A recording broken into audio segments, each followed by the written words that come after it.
Muito boa tarde. Como é que vão vocês? Tudo bem?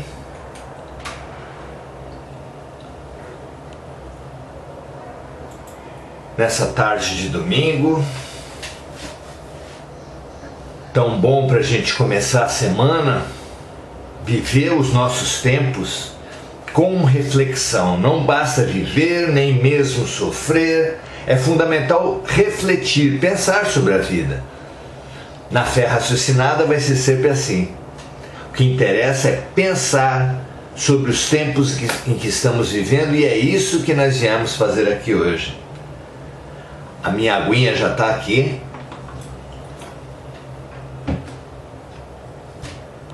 Para receber os influxos dos amigos espirituais que certamente estão conosco, ajudando a falar o que precisa ser falado, a ouvir o que precisa ser ouvido, porque é um trabalho em conjunto, é um trabalho de equipe.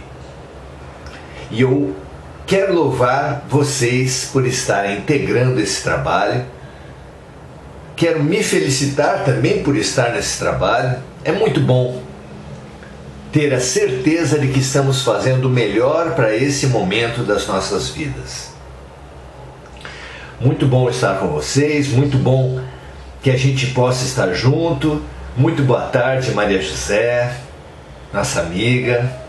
Temos nos encontrado como nunca, não é? Nessa pandemia. Que assim continue. Débora, Regina, Orlando. Muito bom estarmos juntos, muito bom vivermos juntos esse momento crítico que vai ser para nós sempre inesquecível. Um momento marcante.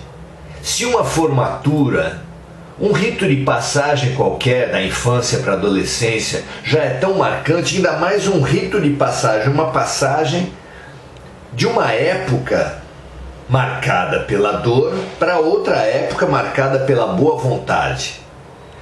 É exatamente isso que os espíritos falam dessa transição planetária.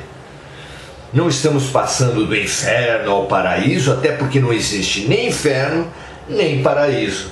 Seria completamente o oposto do que Jesus nos revelou, de um Deus que tivesse ele hipocrisia, duas caras. Um Deus que nos mandasse perdoar infinitas vezes, mas ele mesmo não perdoasse, nos enviando para os castigos eternos. Claro que isso não existe. Claro que também não existe o paraíso, a inação, a ociosidade eterna. Não pode existir. O próprio Jesus disse: meu Pai trabalha até hoje e eu trabalho também. Então, paraíso e inferno são construções humanas que nós precisamos desconstruir e ressignificar para entender o que está em jogo. E o que está em jogo, segundo a revelação dos espíritos maiores, de luz, é que os mundos evoluem, começam, é claro, por mundos primitivos, no qual já tomamos as primeiras decisões da nossa jornada. Depois, o segundo estágio é expiações e provas, que é quando já começamos a recolher os resultados dolorosos das nossas opções infelizes. Depois vamos para um estágio de regeneração, para depois chegarmos ao ponto dos mundos felizes. É isso que está em jogo, é isso que estamos fazendo agora. Como o maior profeta de todos os tempos, Jesus Cristo, no sermão profético, anunciou o que ele chamava de fim dos tempos, que nunca foi fim de mundo. Fim de mundo é uma criação cinematográfica, hollywoodiana. Mas nunca houve, nem mesmo as profecias maias, nem Nostradamus, Ninguém apontou fim do planeta Terra, mas o fim de uma era, o fim de um tempo que cá entre nós é uma excelente notícia, porque esse tempo de violência, guerra, corrupção precisa acabar. E é uma excelente notícia que vai acabar. A outra excelente notícia seria se nós estaremos aptos a esse novo mundo, o mundo de regeneração, que não é de seres perfeitos, mas de pessoas de boa vontade. Paz na terra aos homens de boa vontade. Será que estaremos aptos? Precisamos entender a transição, entender o que está em jogo, entender o que nos tem acontecido. Jesus, no sermão profético, não previu pandemia porque a palavra não existia, mas previu pestes. Não previu maremotos porque isso não fazia parte do imaginário dos judeus, mas previu terremotos. Não previu estelionatários espirituais, como nós temos hoje, mas previu falsos cristos e falsos profetas.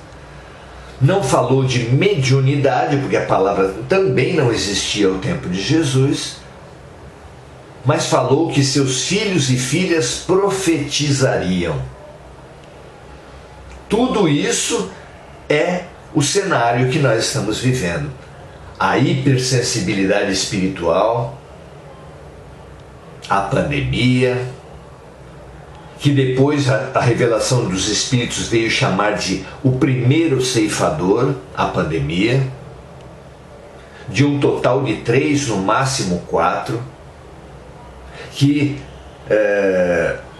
levariam, que ceifariam grande parte da humanidade, que não estaria apta a permanecer na transição planetária, ou que no outro extremo, já teria se promovido no processo.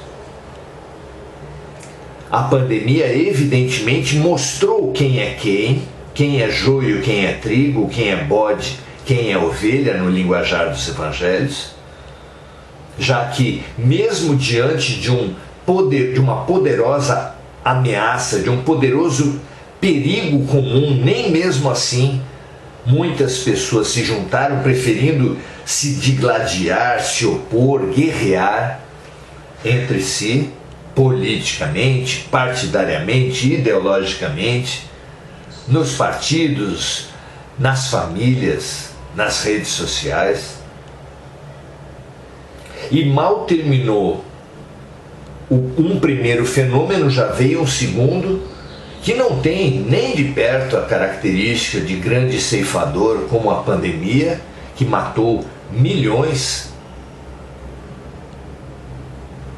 mas que ainda faz parte desses alertas que se tornam coletivos não por serem objetivamente coletivos, mas ficam subjetivamente coletivos pela característica de aldeia global, de mundo interconectado que nós vivemos hoje.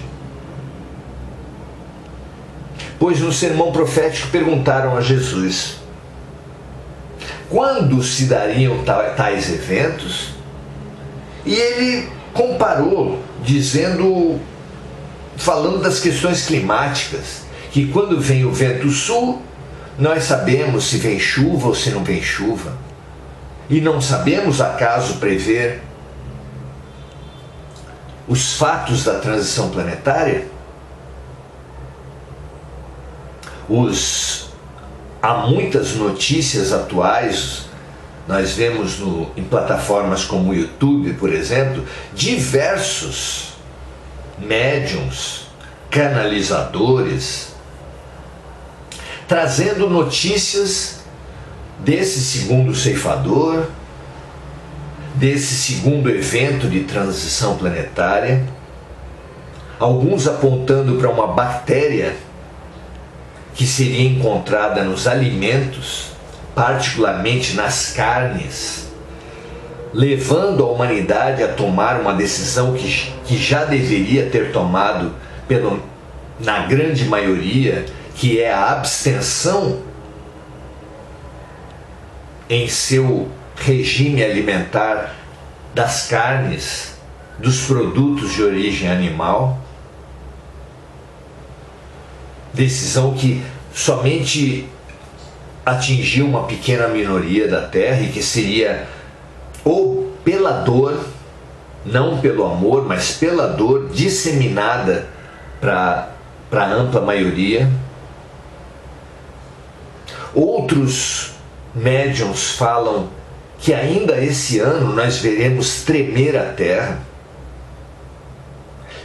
Os que localizam o primeiro ceifador na bactéria não falam para esses próximos anos, mas falam para algo como 2026, 2027, que nesses anos nós teríamos um relativo descanso, mas alguns deles falam que nesse ano ainda haveria mais eventos sísmicos, mais eventos de impacto natural, que estariam também literalmente, mas psicologicamente chacoalhando a humanidade. Como nos posicionar diante disso? Muitos são aqueles que querem saber o que acontecerá, onde acontecerá, para mudarem-se de cidade, mudarem de região, para protegerem os seus ativos financeiros,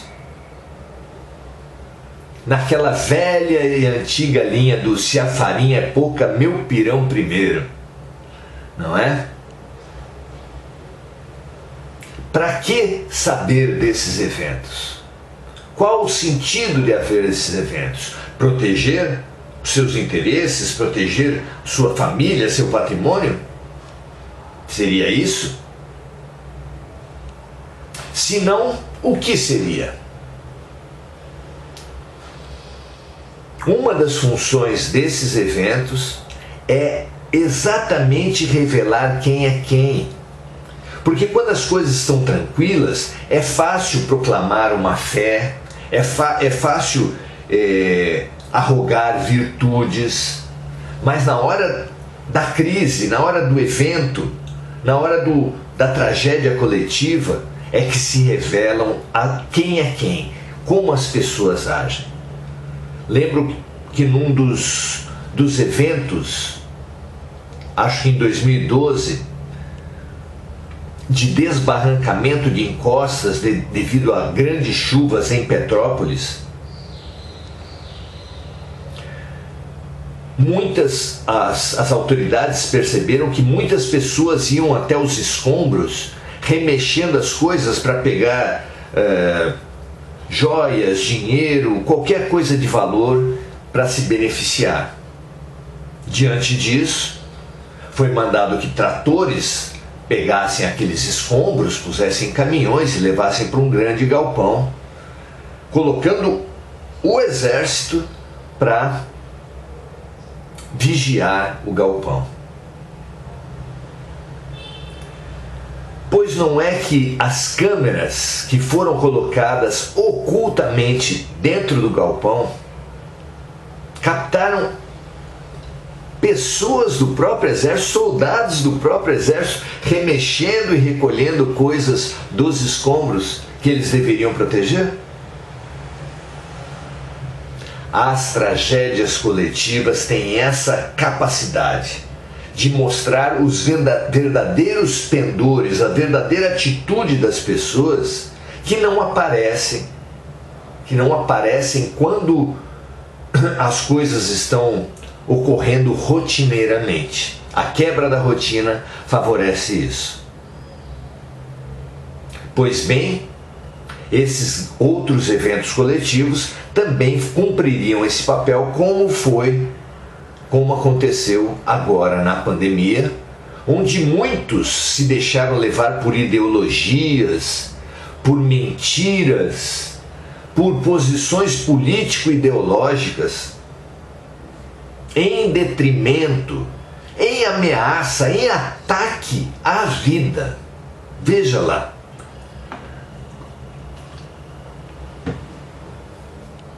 Veja lá se isso não revela os verdadeiros valores das pessoas.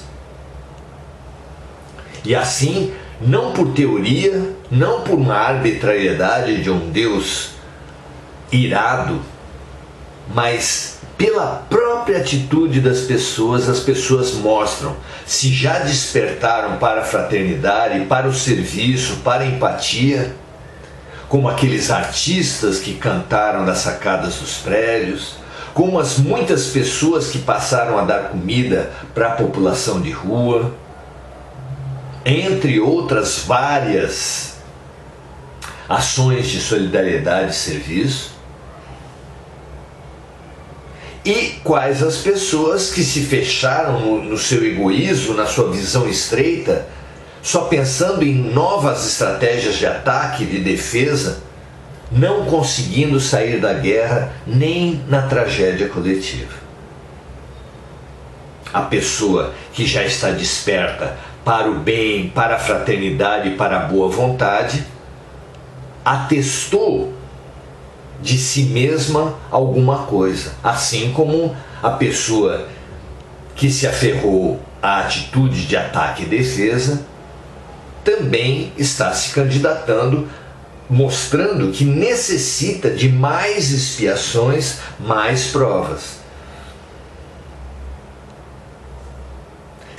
As pessoas que agiram dessa forma e que ainda estão vivas, que não foram colhidas pela morte, porque nem todos que morreram com a Covid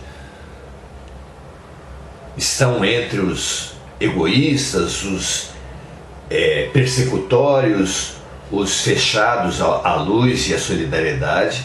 Alguns, ao contrário, morreram praticando a solidariedade, já capacitados como alunos que conseguiram passar de ano por ter tido média antes mesmo da prova final. Mas aqueles que se mostraram egoístas e que ainda estão vivos terão uma vivência de um segundo ceifador bem mais complicada, enquanto que, obviamente, aqueles que viveram a pandemia, o primeiro ceifador, descobrindo-se, dispondo-se à solidariedade, passarão certamente um segundo ceifador de uma maneira muito diferente. E aí, é nesse ponto que eu acho que a gente merece uma reflexão mais profunda. Independente das especulações, dos falsos cristos e falsos profetas que se acobertam dentro do espiritualismo, em falsas comunicações de extraterrestres, falsas comunicações de espíritos de luz, com nomes ilustres, porque há falsos cristos e falsos profetas em todas as linhas religiosas. Para além de tudo isso, que são apenas previsões que merecem a nossa análise, a nossa consideração muito cuidadosa, há uma previsão de evento da transição que é certeza. E mais ainda, mais importante ainda do que ser certeza,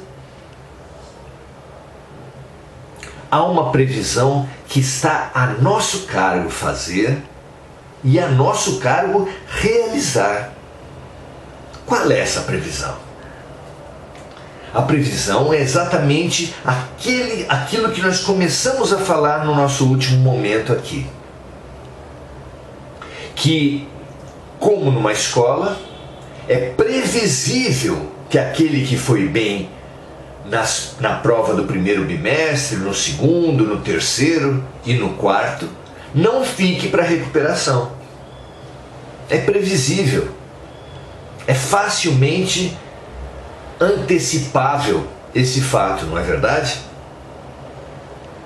É previsível até antes disso que aquele que estudou nos primeiros bimestres, indo muito bem nas primeiras provas, tende a ir muito bem na última prova do quarto bimestre, que é cumulativa, que pega toda a matéria do ano, exatamente por ter se mostrado apto nas provas anteriores. É assim também, será assim também com o segundo e quem sabe terceiro, quem sabe quarto ceifador. Todos viveremos as tensões, mas como na Covid, pessoas viverão de uma forma muito aguda, através da morte em si, da morte de parentes, outros ainda muito agudos, não com a morte, mas com sequelas profundas, outros, se não com sequelas físicas profundas, mas com sequelas econômicas, socioeconômicas, familiares muito fortes. Assim como na Covid foi uma pandemia de uma doença multifacetada que a cada caso se revelou de um jeito, também os outros ceifadores vão apresentar a mesma característica. Todos sofrerão, mas cada um sofrerá de uma maneira muito diferente, com intensidades muito diversas de uma pessoa para outra. Por que isso? Porque, como na comparação da escola, aquele que nada estudou na prova do primeiro bimestre, tirando 0, 1, 2, terá muito mais trabalho na segunda prova, terá que estudar pela primeira e pela segunda, diferente daquele que foi muito bem na primeira, que já realizou o aprendizado inicial e que só precisa estudar as lições referentes ao segundo aprendizado. Nós estamos assim. Nós podemos não prever os eventos, mas prever a intensidade que esses eventos terão nas nossas vidas. Você pode fazer isso. Você, cada um de nós, eu e você, podemos prever que intensidade os eventos terão nas nossas vidas. E como se dá isso? É que, como previsto por Jesus, a vida, as doenças, as dificuldades, as oportunidades, tudo nas nossas vidas tem um ponto de convergência, que é o amor. Amar a Deus sobre todas as coisas, amar o próximo como a nós mesmos, é o sentido da vida. É para isso que nós viemos aqui e é por isso, no final das contas, que nós estamos sendo provados. É essa matéria, digamos assim, que cai nessas provas, que cairá nessas provas. E aqueles que já mostraram alguma abertura para o serviço, para a compaixão, para a solidariedade, para a empatia, para esses será mais fácil dar outros passos nessa mesma direção do amor, porque já avançaram nos passos iniciais anteriormente. Enquanto que aqueles que se fecharam no egoísmo precisarão de um grande chacoalhão para acordar do seu sono profundo. Por isso, a pandemia atingiu diferentemente as pessoas, por isso os próximos ceifadores atingirão diferentemente. Como eu faço para sofrer menos no próximo ceifador? Essa é o raciocínio final, essa é a mensagem final. Aproveite, perceba em primeiro lugar e aproveite todos os convites diários que a vida faz para todos nós, para servirmos em compaixão, para colocarmos-nos no lugar dos outros, para fraternizarmos-nos e confraternizarmos-nos em alegria, em serviço, fazendo-se útil. Olha que ideal fantástico. Faça-se útil hoje, amanhã, todos os dias daqui para frente. Perceba os convites do amor e coloque-se a serviço. Ame a cada dia um pouco mais. Mesmo que milimetricamente, não interessa.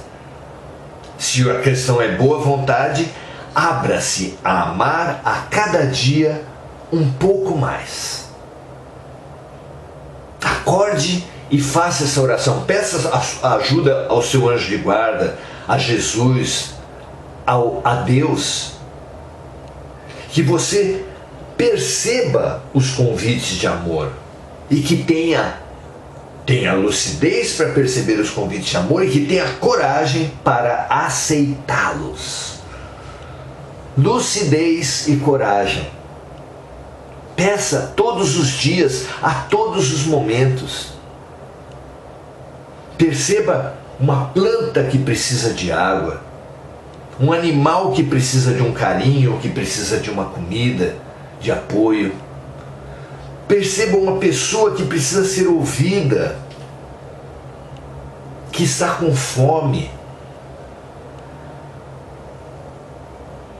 Uma pessoa necessitada de qualquer tipo, pela doença, pela prisão, pela fome, pela sede, por ser refugiada, ou por qualquer outra manifestação de carência, necessidade e dor.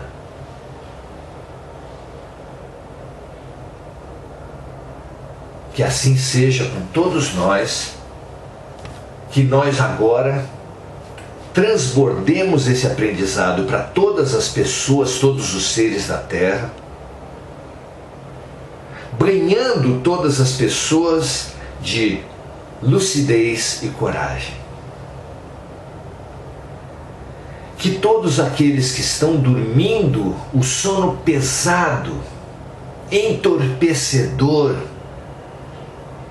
do egoísmo, do fanatismo, da violência, acordem do seu delírio. Imaginemos cada uma dessas dezenas de pessoas aqui reunidas, despertando para a luz, para o bem, para a compaixão, emitindo dos seus corações um jorro de luz, um jorro de fraternidade, um jorro de compaixão.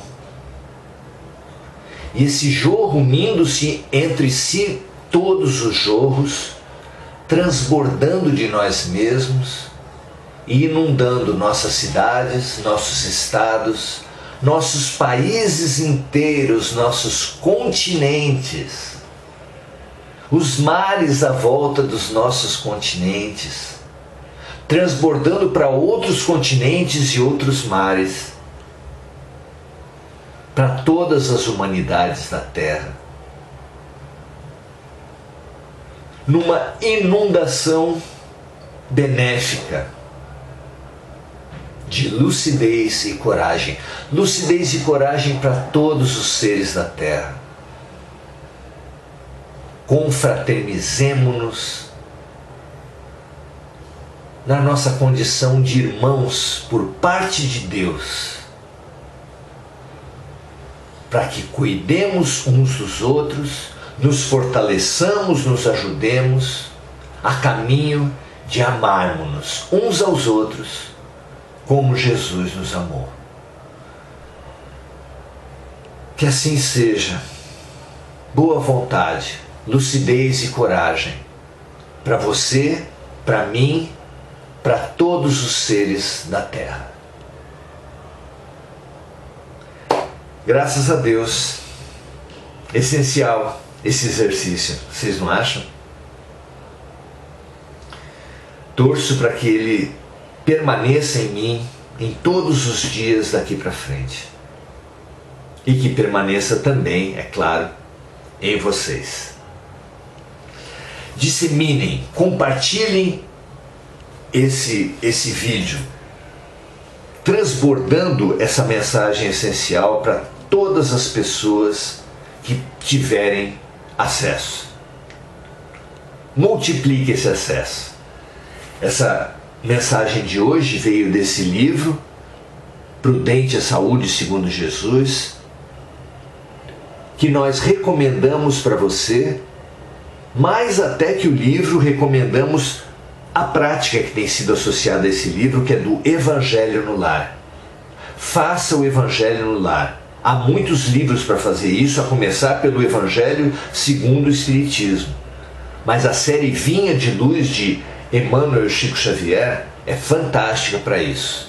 Você escolhe um dia da semana, faz uma oração pedindo ajuda dos protetores, faz uma leitura e um comentário despretensiosos, simples, sobre a leitura feita, uma outra oração de agradecimento, e você com isso estará fazendo faxinas espirituais, sintonizações da sua casa, do seu lar, da sua família. É uma atitude de muita lucidez e muita coragem nadar contra a maré do pessimismo, nadar a favor da maré da fé raciocinada. Que assim seja para todos nós. Nosso exercício de domingo começa com a nossa reflexão, continua por essa oração que nós acabamos de fazer, que transborda para toda a criação da terra os benefícios da reflexão feita, e agora a gente troca entre a gente as reflexões que cada um trouxer no sentido disso que foi refletido. Sayonara falando que é um momento alegre do nosso dia para refletirmos juntos. Sem dúvida, a alegria não tem nada da superficialidade que nós supomos ver. A alegria é um dom da alma. Tanto é que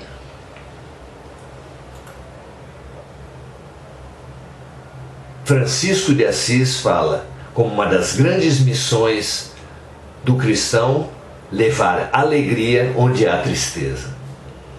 A Helena Chiodo fala assim: da mesma forma que as tragédias mostram o lado mau, também mostram a verdadeira bondade das pessoas. Exatamente. Como nós colocamos aqui, artistas, solidários, pessoas de boa vontade revelaram essa sua boa vontade durante a pandemia, e pessoas avarentas, egoístas, violentas também se revelaram, infelizmente. E essa revelação é fundamental para fazer a separação do joio e do trigo, característica da transição planetária. Muito legal, Eliana, é exatamente isso, e que nós estejamos acordados, despertos sobre o que está acontecendo, o que está em jogo e o que nós precisamos aprender a cada dia. Não podemos mais desperdiçar um minuto de um dia, um convite de um dia. Pensem nisso, meus amigos. E a cada dia, percebam os convites, aceitem os convites com lucidez e coragem, abramos-nos a cada dia para os convites de amor, para as experiências de serviço em compaixão. Que assim seja com todos vocês, que assim seja comigo. Continuemos juntos. Essa semana vamos voltar a fazer a nossa oração-ação em todos os dias que for possível. Talvez em dias alternados. É o que está nos parecendo mais possível daqui para frente.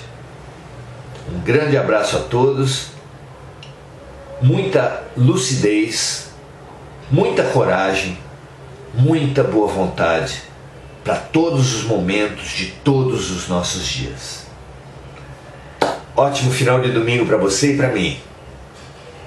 Felicidade, ótimas decisões para todos nós. Tchau, tchau.